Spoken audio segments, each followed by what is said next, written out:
Hello friends, જય શ્રી કૃષ્ણ। આજે આપણે ગોલ્ડન નેચરલ શેમ્પૂ બનાવવાના છીએ, જેમાં આપણે નાખીશું અરીઠા, ચોખા, કલંજી, લોંગ, રોઝમેરી, શિકાકાઈ, ભીંગરાજ, મેથી, ચા અને આમાં નાખીશું આપણે જાસૂદના ફૂલ, કડવો લીમડો, મીઠો લીમડો, તુલસી, જાસૂદના પાન, ગુલાબ।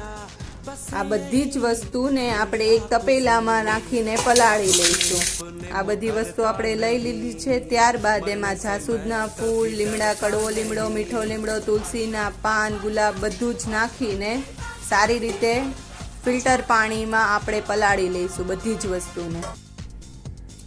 એલોવેરા સારી રીતે કટિંગ કરીને આપણે પલાળતા પહેલાં નાખી દઈશું।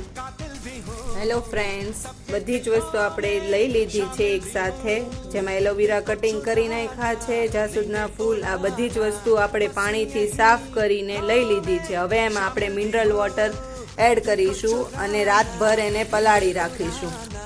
શેમ્પૂનો પૂરો વિડીયો જોવા માટે પાર્ટ 2